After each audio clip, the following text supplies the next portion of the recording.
फिरौन उस वक्त मिस्र का बादशाह था। वो सख्ती के साथ ममलकत चलाता था। उसका फरमान जालिमाना, बेरहम और बर्बरियत से भरपूर था। बनी इसराइल पर उसकी ज्यादतियां और जुल्म मुसलसल जारी थे। उसके खिलाफ बोलने की हिम्मत किसी में न थी। मगर अचानक एक अजीब वाकया पेश आ गया। अल्लाह रब्बुल आलमीन ने मिस्र की सबसे बड़ी नेमत नील नदी को खुश्क कर दिया। वही नदी जिसके पानी से मिस्र के हर खेत सरसब्ज होता था, वही पानी जिससे लोगों की जिंदगियां चलती थी। अचानक वो नदी एक खुश्क सहरा बन गई। इसका नतीजा ये हुआ कि पूरा मिस्र पानी की कमी की वजह से आहो फिगा करने लगा। माएं अपने बच्चों को गोद में पकड़कर रो रही थीं और कह रही थीं, ऐ मेरे रब, मेरे बच्चे के लिए एक बूंद पानी कहां से लाऊं? बुजुर्ग कांपते हुए करा रहे थे, हम प्यास से मर रहे हैं। गांव और शहरों में लोगों के कराहने और बेयारो मददगार पुकार सुनाई दे रही थी। लोग एक दूसरे से कहने लगे, अब हमारा क्या होगा? पानी के बगैर हमारी जिंदगी मौत के दहाने पर है। माएं, बच्चे, बूढ़े सब पानी के लिए तड़प रहे थे। अगर चंद दिनों में पानी का इंतजाम न हुआ तो सब मौत के मुंह में चले जाएंगे। तुम्हारे पास कोई तरीका है तो बताओ। किसी ने कहा, चलो हम सब मिलकर मिस्र के सबसे बड़े नजूमी के पास चलते हैं, वो गिनती करके कोई रास्ता बताएंगे। फिर लोग दौड़कर नजूमी के पास गए। वो सब रोते हुए सारा हाल बयान करने लगे। ए दाना, हमें बचाओ, नील खुश्क हो गई है, लोग प्यास से तड़प रहे हैं, फसलें तबाह हो रही हैं, अब क्या होगा? नजूमी ने कहा, मैं हिसाब लगा कर देख रहा हूँ, मिस्र की नील नदी किसी तौर पर भी पानी से भर नहीं सकती। इस मसले का हल मेरे बस में नहीं, बल्कि तुम लोग हमारे बादशाह फिरौन के पास जा सकते हो, शायद वो कोई इंतजाम कर दें। आखिरकार जब कोई तरीका न मिला तो मजबूर मिस्रवासी दौड़ते हुए फिरौन के महल की तरफ गए, क्योंकि उनका ईमान था कि फिरौन ही हर मसले का हल निकालने वाला है। लोग कतार दर कतार दरबार में आए, हाथ जोड़कर सर खम करके अर्ज किया, ए हमारे खुदा, आपने सुना होगा कि मिस्र की नील नदी का पानी सूख गया है, लोग पानी के लिए तड़प रहे हैं। अगर नील में पानी ना आया तो हम सब मौत के मुंह में जा गिरेंगे। आप तो बेशक जबरदस्त ताकत के मालिक हैं, नील में पानी के बहाव का इंतजाम कर दें। इसके अलावा कई लोग कह रहे हैं कि अगर हमारा बादशाह पानी का इंतजाम नहीं करेगा तो हम उसे खुदा तस्लीम नहीं करेंगे। ये बात सुनते ही फिरौन के चेहरे पर खश्म तारी हो गया। उसके सीने में घमंड फूटने लगा, मगर उसने कुछ न कहा। वो बुलंद सर से गर्म आवाज में बोला, तुम फिक्र मत करो, मैं तुम्हारा खुदा हूँ। किसी भी सूरत में बहुत जल्द पानी का बंदोबस्त कर दूंगा। आज तुम वापस जाओ और कल तुम मौजिजाना तौर पर देखोगे कि नील मेरे हुक्म से बह पड़ेगी और पानी से भर जाएगी। लोग उस दिन उम्मीद की किरण लिए महल से निकल गए, लेकिन रात जब हर तरफ सन्नाटा छा गया तो फिरौन तन्हा अपने कमरे में बैठकर गहरी सोच में डूब गया। वो अपने दिल में सोचने लगा, दरअसल मेरी कोई ताकत नहीं है, सारी ताकतों का मालिक तो बस एक है, जो कायनात का पालने वाला है, अल्लाह। अगर मैं ये बात आवाम के सामने तस्लीम कर दूं तो कोई मुझे खुदा नहीं मानेगा, मुझे कुछ चालाकी करनी होगी। अगली सुबह फिरौन ने अपनी सारी फौज को हुक्म दिया, तुम सब तैयार रहो, अभी नील के किनारे रवाना हो जाओ। तब एक सिपाही ने कहा, बादशाह मोहतरम, नील तो खुश्क हो चुकी है, एक बूंद पानी भी नहीं है, वहां जाकर आप क्या करेंगे? फिरौन ने घुरघुराने के अंदाज में कहा, बेवकूफ, क्या तुम नहीं जानते कि मैं खुदा हूँ? मेरी फरमान से नील दोबारा पानी से भर जाएगी, नदी मेरी ही बात सुनेगी। फौज के लोग हैरत से देखते रहे, कुछ खौफजदा खामोश हो गए। फिर फिरौन अपने चुने हुए सिपाहियों के साथ नील के किनारे पहुंच गया। खुश्क दरिया के रेतीले साहिल पर खड़ा होकर फिरौन ने जोर से चिल्लाया, ए नील दरिया, क्या तुम मेरी बात सुन नहीं सकते? मेरे हुक्म से अभी पानी बहाओ और सारा मिस्र भर दो। लेकिन दरिया साकित रहा, कोई रवाना आया, कोई पानी नजर न आया। रबी फिरौन जानता था कि हर चीज का मालिक सिर्फ अल्लाह है, मगर अपनी तोहमत में वो अंधा था। तभी लोगों के सामने अपनी झूठी खुदाई दावे को कायम रखने के लिए जान फिशानी से अदाकारी करने लगा। बार बार पानी मांगने के बावजूद नाकामी की वजह से वो फिक्र और इस्तिराब में मुब्तला हो गया। अगर दरिया में पानी ना आया तो आम लोग उसे खुदा तस्लीम नहीं करेंगे। यही फिक्र उसके दिल को बेचैन कर रही थी। अब क्या किया जाए? कई सोचों के बाद फिरौन वहां से कुछ सिपाहियों को लेकर शादुला नामी मैदान के किनारे पहुंचा। वहां पहुंचकर फिरौन ने सिपाहियों से कहा, तुम सब यहाँ खड़े रहो, मैं कुछ बंदोबस्त करता हूँ। ये कहकर वो अपने साथ चालाकी से एक सुनसान गुफा की जानिब चल दिया। फिर वो सजदे में गिर पड़ा, रोते हुए बोला, ए रहम करने वाले, रहमत के समुद्र, तेरी कुदरत की कोई हद नहीं, तेरी रहमत की कोई इंतहा नहीं। मैं तेरा हकीर बंदा हूँ, तू रहमत के समुद्र है। इस हकीर बंदे की दुआ कबूल कर दे, मेरी इज्जत और मकाम बचा दे, दुनिया में मेरा वकार बरकरार रख। आखिरत में मैं तुझसे कुछ नहीं मांगता, अगर चाहे तो मुझे दोजख की आग में सजा देना, फिर भी दुनिया में मेरा वकार बचा दे। ऐ मेहरबान, नील दरिया में पानी नहीं है। एक तरफ तो मिस्र के लोग मौत के दहाने पर पहुंच रहे हैं, बेगुनाह बच्चे, औरतें, बूढ़े सब मौत के गिलास में जा रहे हैं। ऐ रहम करने वाले, कम से कम उनके बारे में सोचकर मेरी दुआ कबूल फरमा दे, तेरी रहमत की कोई इंतहा नहीं। दूसरी तरफ तेरे इस हकीर बंदे की इज्जत मिटकर राख हो जाएगी, लोग मुझे बदनाम करेंगे, मुल्क के सामने मैं मजाक बन जाऊंगा। ए बुजुर्ग रहनुमा, ए मेहरबान, तू मेरी हालत से हमेशा बाखबर है, फिर भी मैं तुझसे इल्तिजा कर रहा हूँ, बराए मेहरबानी मेरी दरखास्त कबूल कर दे, मैं तेरी हमेशा शुक्रगुजार रहूंगा। ये कहकर वो बेसाख्ता रो पड़ा। उसी वक्त कहीं से गुफा के बाहर से एक बुजुर्ग ने जोर से आवाज दी, जापना जरा बाहर आओ। अचानक फिरौन चौंक उठा। तब वो बुजुर्ग बोला, जापना, मैं आपके सामने एक आदमी की शिकायत लेकर आया हूँ, आप इंसाफ फरमा दें। गुफा के अंदर से फिरौन बोला, आप कौन हैं? यहाँ आपको आने की इजाजत किसने दी? ये तो इंसाफ का मकाम नहीं है, आप कल शाही अदालत में आइए, मैं आपको इंसाफ सुना दूंगा। फिर बुजुर्ग ने कहा, लेकिन मैं फैसला सुनाए बगैर नहीं जाऊंगा, जरूरत हुई तो मैं आपको बाहर निकलने भी नहीं दूंगा। ये सुनकर फिरौन सख्त गुस्से में आ गया, मगर वो उस वक्त मुश्किल में था तो कुछ न कह सका। गुफा से बाहर निकलने का ही वक्त था कि फौजियों की चीखो खुशी सुनाई दी। ये सुनकर वो हैरान रह गया और गुफा से बाहर आया। जब उसने नील की तरफ देखा तो देखा कि सारा नील दरिया पानी से भर गया है। ये मंजर देखकर वो बेहद खुश हुआ। बेपरवाह होकर उसने बुजुर्ग से कहा, अच्छा अब बताइए आपकी शिकायत क्या है? फिर वो बुजुर्ग बोला, फर्ज करें एक गुलाम बिल्कुल नाफरमान है, वो अपने मालिक की बात नहीं सुनता, हालांकि उसका मालिक उसके साथ अच्छा सुलूक करता है, उसे खाना और लिबास देता है, फिर भी वो गुलाम कभी शुक्रगुजार नहीं होता। तो ऐसे गुलाम के साथ कैसा सुलूक होना चाहिए? फिर बुजुर्ग ने कहा, क्या तुम ये बात कागज पर लिखकर दे सकोगे? फिरौन बोला, बिल्कुल, क्यों नहीं, उस गुलाम को पानी में डूब कर मारना चाहिए।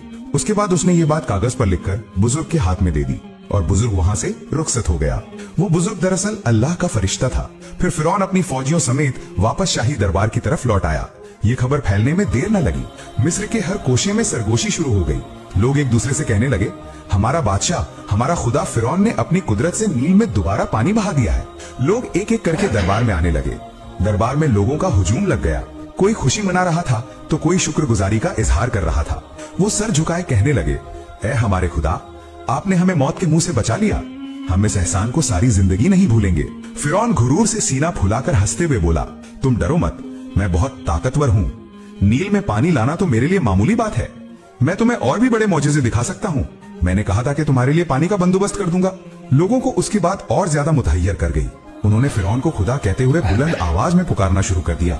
इज्जत और एहतराम के साथ दरबार में उसकी बहुत तारीफ होने लगी और फिरौन पिछली सारी बातें भूल गया। वो भूल गया कि असल ताकत किसके पास है, भूल गया कि इसी एक अल्लाह की रहमत के बगैर वो एक कतरा भी पानी नहीं ला सकता था, बल्कि वो अपने गुरूर में मजीद डूब गया। वो खुद को ऐसा महसूस करने लगा जैसे वाकई वही हर चीज का मालिक है। साल गुजरते गए, फिरौन के जुल्मो सितम में इजाफा हुआ। रियासती इंतजाम में वो पहले से भी ज्यादा सख्त हो गया। उसके दिल में गुरूर पहाड़ जैसा बुलंद हो गया। वक्त बहता रहा। 1 साल नहीं, 2 साल नहीं, 3 साल, मिस्र के आसमान पर एक कतरा भी बारिश न हुई। जमीन टूट फूट हो गई, फसलें खराब हो गईं, मवेशी मर गए और लोग दिन ब दिन दर्द और कर्ब में मुब्तला होते गए। मिस्र में मुसलसल 3 साल बारिश न होने की वजह से कहत आ गया। आखिरकार एक दिन बेशुमार लोग फिरौन के दरबार में हाजिर हुए और सबने कहा, आप तो हमारे खुदा हैं, आप कोई इंतजाम कीजिए, मुल्क में इतना कहत पड़ गया है कि लोग भूखे मर रहे हैं। इस पर फिरौन ने गुस्से से घुराना शुरू किया और बोला, ये कहत मेरी वजह से नहीं है, इसका सबका जिम्मेदार वो मूसा है। उसकी साजिशों और बदकारियों हैं जिनकी वजह से मिस्र इस हाल में पहुंचा है। ये सब मूसा की वजह से है। तुम लोग जाओ, देखो वो अपने खुदा से कहें तुम्हारे लिए क्या कर सकता है। फिर सब लोग फिरौन के कहने पर हजरत मूसा अलैहिस्सलाम के पास हाजिर हुए और बोले, ए मूसा, अगर तुम अपने खुदा से कहकर हमें इस सख्त कहत की मार से बचा सकते हो तो हम मान लेंगे कि तुम अल्लाह के सच्चे नबी हो और हम तुम्हारे खुदा पर ईमान लाएंगे। उस वक्त हजरत मूसा अलैहिस्सलाम अकेले कमरे में चले गए और अल्लाह रब्बुल आलमीन के हुजूर दुआ की, ए अल्लाह, तू तो सारे जहानों का परवरदिगार है, तू रहमत का समंदर है।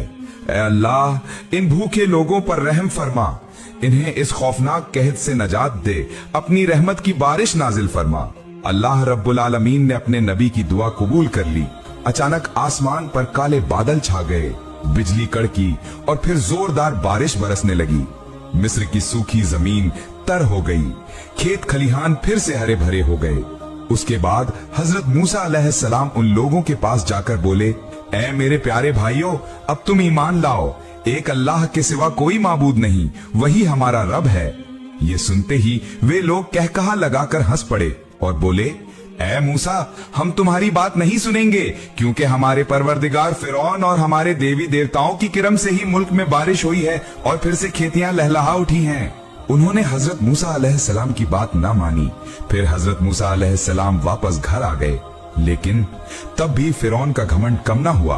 वो लोगों के सामने खड़ा होकर ऐलान कर, ओ मेरी वजह से आसमान से बारिश नाजिल हुई, अगर मैं खुदा ना होता तो क्या इस तरह कहत दूर होता। हजरत मूसा अलैहिस्सलाम की दुआ से अल्लाह की रहमत उतरी, मगर धोखेबाज जालिम फिरौन अपनी झूठी खुदाई दावे को कायम रखने की कोशिश करता रहा। कुछ दिन बाद मिस्र पर फिर एक के बाद एक आफत नाजिल हुई।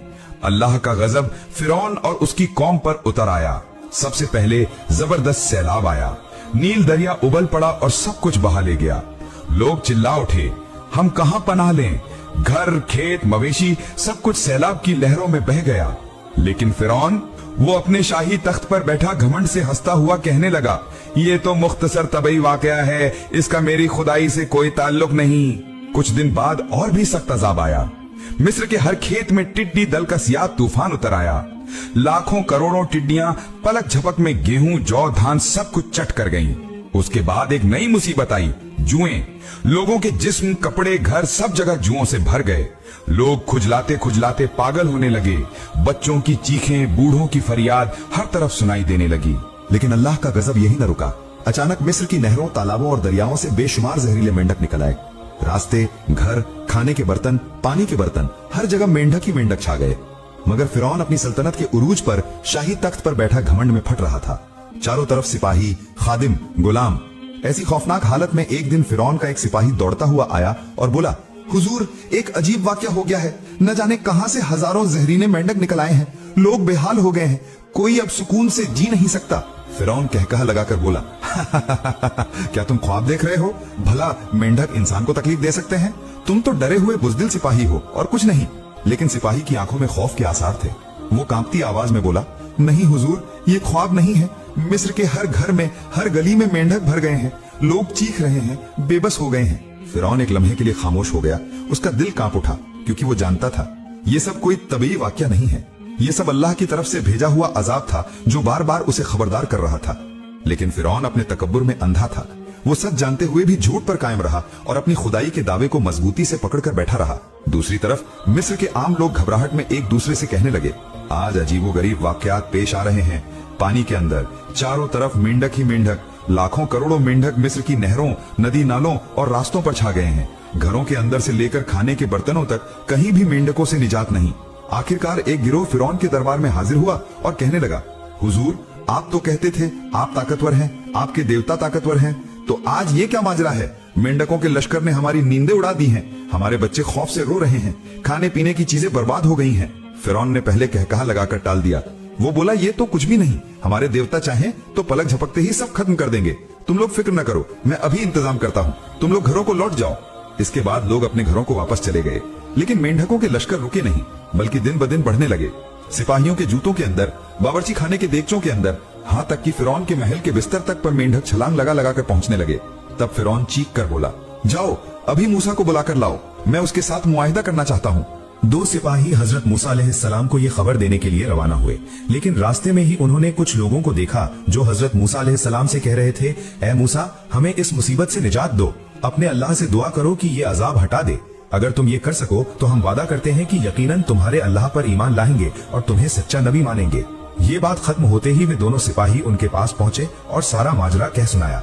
उस वक्त हजरत मूसा अलैहिस्सलाम ने देर न की और फौरन फिरौन के शाही दरबार में हाजिर हो गए। हजरत मूसा अलैहिस्सलाम को देखते ही फिरौन बोला, ए मूसा, अपने रब से दुआ करो कि ये मेंढक हमसे दूर हो जाएं। मैं वादा करता हूँ तुम्हारी कौम को आजाद करूंगा और तुम्हें सच्चा नबी मान लूंगा। और ये भी कहा कि मैं वादा करता हूँ कि तुम्हारे रब पर ईमान लाऊंगा। पूरे अवाम की हालत और बच्चों, बूढ़ों और मासूम इंसानों का ख्याल करके हजरत मूसा अलैहिस्सलाम का दिल पिघल गया। आखिरकार वो घर वापस आए और अल्लाह के हुजूर दुआ की। कुछ ही वक्त में शहर से मेंढक खत्म हो गए। लोगों के दिलों को सुकून नसीब हुआ। दूसरी तरफ फिरौन ने लोगों को यह समझा दिया कि ये मेरी ताकत के सबब मेंढक खत्म हुए हैं। फिर हजरत मूसा अलैहिस्सलाम उन लोगों के पास आए और कहा, ए मेरे अजीज भाइयों, अब तो मुसीबत खत्म हो गई, लिहाजा तुम अल्लाह पर ईमान ले आओ। लेकिन वे कहकहे मार कर बोले, हम तुम्हारे अल्लाह पर ईमान क्यों लाएं? तुम्हारे अल्लाह से कोई भला नतीजा नहीं निकला। जो कुछ हुआ वो तो फिरौन की वजह से हुआ है। फिर हजरत मूसा अलैहिस्सलाम फिरौन के शाही दरबार में हाजिर हुए और कहा, तुमने तो कहा था, तुमने वादा किया था कि ये मुसीबत टल गई तो अल्लाह पर ईमान लाओगे।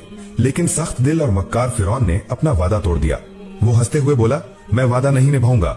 मैं ही मिस्र का सबसे ताकतवर रब हूँ। ये सुनकर हजरत मूसा अलैहिस्सलाम बहुत परेशान दिल के साथ वापस लौटने लगे। यूं फिरौन का झूठ और तकब्बुर बढ़ता ही रहा। हालांकि वो ये भूल गया कि ये तो सिर्फ अल्लाह का एक अजाब था, उसके लिए और भी भयानक यातनाएं इंतजार कर रही थी। फिर अल्लाह रब्बुल आलमीन ने हजरत मूसा अलैहिस्सलाम को फिरौन और उसके अनुयायियों पर नाराज होकर आदेश दिया, ए मूसा, तुम बनी इसराइल को लेकर एक रात चुपचाप मिस्र से निकल जाओ। तुम सब नील नदी के किनारे पहुंचो, मैं तुम्हें हिकमत के साथ नदी पार करा दूंगा और फिरौन और उसके अनुयायियों को नील के पानी में डुबो दूंगा। आखिरकार अल्लाह के आदेश से हजरत मूसा अलैहिस्सलाम अपने अनुयायियों को लेकर मुहर्रम की 9वीं तारीख की रात चुपके से रवाना हुए। हजरत हारून अलैहिस्सलाम काफिले का मार्गदर्शन कर रहे थे, लेकिन हैरानी की बात यह थी कि इतने बड़े काफिले के मिस्र से निकलने के बावजूद किसी ने नहीं देखा। इसकी वजह यह थी कि उस समय मिस्र में हैजा की महामारी फैल गई थी। जब हजरत मूसा अलैहिस्सलाम और हजरत हारून अलैहिस्सलाम अपने साथियों के साथ नील की तरफ रवाना हो रहे थे, ठीक उसी समय एक सिपाही ने उन्हें देख लिया। उसने तुरंत फिरौन के पास जाकर कहा, हुजूर, मूसा अपने अनुयायियों को लेकर देश से भाग रहा है। ये खबर सुनते ही फिरौन गुस्से में चीख पड़ा और बोला, तुरंत सेना को तैयार करो, मैं हर एक बनी इसराइली को इबरत का निशाना बना दूंगा। इस आदेश के मुताबिक 20 लाख घुड़सवार सेना के साथ फिरौन नील की तरफ रवाना हुआ। आगे आगे फिरौन और पीछे लश्कर। इधर हजरत मूसा अलैहिस्सलाम अपने अनुयायियों के साथ नील नदी के किनारे खड़े थे। ठीक उसी समय हजरत जिब्राइल अलैहिस्सलाम तशरीफ लाए और कहा, अल्लाह का नाम लेकर अपनी लाठी दरिया पर मारो। हजरत मूसा अलैहिस्सलाम ने लाठी मारते ही दरिया के बीच में एक चौड़ा रास्ता बन गया। इस तरह हजरत मूसा अलैहिस्सलाम और उनके साथी 12 काफिलों की शक्ल में आराम से गुजर गए। वे पीछे मुड़कर देखने लगे कि फिरौन का लश्कर दरिया के किनारे पहुंच गया है। ये नजारा देखकर बनी इसराइल घबरा गए और सोचने लगे, अगर फिरौन का लश्कर हमें पकड़ ले तो हमारे बचने का कोई रास्ता नहीं। इधर फिरौन जब नील नदी के किनारे पहुंचा और दरिया के बीच में सूखा रास्ता देखा तो ये करिश्मा देखकर हैरान रह गया। उसने सोचा, ये मूसा का कोई जादू तो नहीं, अगर हम इस रास्ते से गुजरें तो कहीं कोई आफत ना आ जाए, लेकिन अगर अभी ना निकले तो वे सब हमारी पहुंच से बाहर हो जाएंगे, फिर पकड़ना मुमकिन ना होगा। फिरौन सोच में डूबा हुआ था कि अचानक हजरत जिब्राइल अलैहिस्सलाम एक सिपाही का रूप धारण कर घोड़े समेत उस रास्ते पर दरिया पार कर गए। ये देखकर फिरौन के दिल में हौसला पैदा हुआ। वो भी घोड़े पर सवार होकर रास्ते में उतर पड़ा। उसके पीछे पूरा लश्कर चल पड़ा। मगर जैसे ही वे सब दरिया के बीच में पहुंचे, ऊपर से पहाड़ों की तरह ऊंची लहरें समंदर की तूफानी गरज की तरह गरजती हुई आईं और रास्ते को निगल गईं। फिरौन और उसकी सेना नील के पानी में डूबकर हलाक हो गए, एक भी न बच सका। इधर बनी इसराइल दरिया के पार खड़े ये नजारा देखकर खुशी से नारे लगाने लगे। जब फिरौन पानी में डूब रहा था तो उसने हजरत मूसा अलैहिस्सलाम को खड़ा देखा और चिल्लाया, ए मूसा, मेहरबानी करो, मुझे बचा लो, मैं तुम्हारे अल्लाह पर ईमान लाऊंगा और तुम्हें अल्लाह का नबी मान लूंगा। मगर हजरत मूसा अलैहिस्सलाम ने उसकी पुकार का जवाब नहीं दिया। कुछ मुफस्सिरीन बयान करते हैं कि जब फिरौन नील के पानी में मौत के करीब था तो हजरत जिब्राइल अलैहिस्सलाम ने कहा, ए फिरौन, आज तुम बेफायदा गिड़गिड़ा रहे हो। नाफरमान बंदे का अंजाम क्या होना चाहिए तुमने खुद अपने हाथों से लिख दिया था। ये देखो वही तहरीर। फिर वो कागज दिखाया जिसमें खुद फिरौन ने लिखा था कि नाफरमान गुलाम को पानी में डुबो देना चाहिए। इस तरह वो सख्त दिल फिरौन नील के पानी में डूबकर मर गया। अल्लाह की ताकत के सामने फिरौन का तख्त कुछ नहीं था। जो शख्स खुद को सबसे बड़ा रब कहता था, समंदर की लहरों में वो एक हकीर कीड़े से ज्यादा न निकला। अल्लाह ने उसका जिस्म समंदर की तह में दफन नहीं किया, बल्कि दुनिया के इंसानों के लिए छोड़ दिया, हमेशा की नसीहत के तौर पर। घमंड इंसान को बर्बाद करता है और ईमान इंसान को बुलंद करता है। जो अल्लाह के रास्ते में सब्र करते हैं उनके लिए जन्नत के दरवाजे खुल जाते हैं। ऐ प्यारे दर्शकों, अल्लाह ताला हम सबको घमंड से बचाए और सीधे रास्ते पर चलने की तौफीक अता फरमाए।